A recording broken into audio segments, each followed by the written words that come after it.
Okay, so this is problem 162. It's on page 34.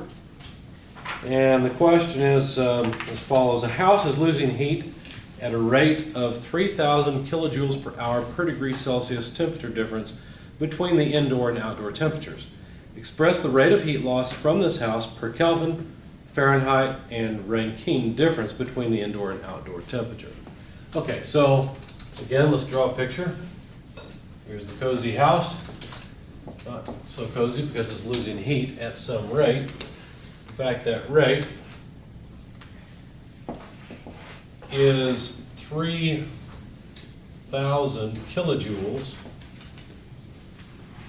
per hour per degree Celsius. Now, degree Celsius what? Well, degree Celsius of temperature difference. So really, what we'd have to do to get Q dot is multiply by the difference in temperature between the indoor and outdoor temperatures. Okay? Because that's the way it's stated. I mean, Q dot is an energy flow rate, so it's power. We can't get that from kilojoules per hour per degree Celsius, but kilojoules per hour would be fine because it would be energy per time. Okay? So we've got to throw in that delta T in order to get rid of the degree Celsius and come up with Q dot. But what if we want to measure that delta T in some other units besides degree Celsius? Then what happens? Well, the root of the question is to help you think about how do I convert degree Celsius? Do I convert it by adding, you probably remember the equation, multiply by 1.8, add 32, and you always get confused which one to do first, right? Is that what we need to do here?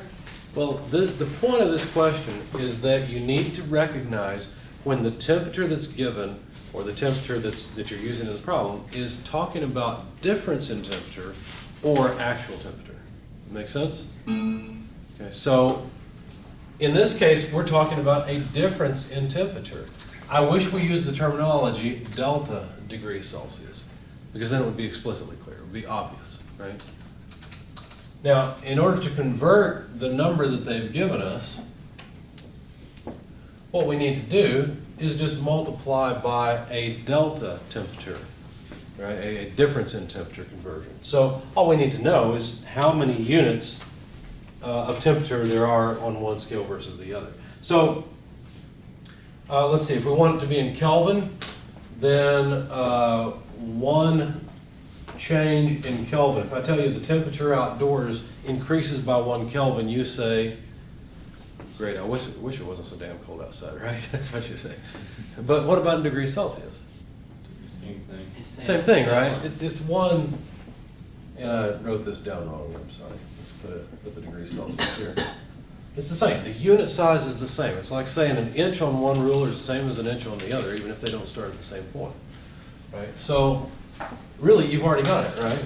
So for Kelvin, the answer is already what they gave, 3,000 kilojoules per hour per Kelvin, because it's still a delta.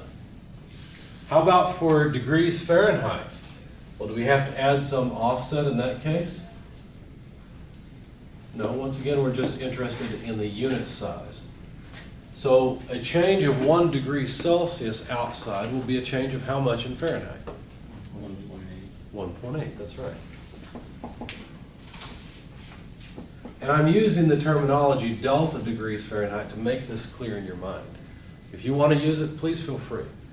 Unfortunately, most of the world does not. So, okay, so now the delta degrees Celsius go away, and all you have to do is divide 3,000 by 1.8, and you've got the heat loss rate per unit of temperature difference. How about Rankine? Rankine has the same unit size as Fahrenheit, so it's the same thing, right? So, questions?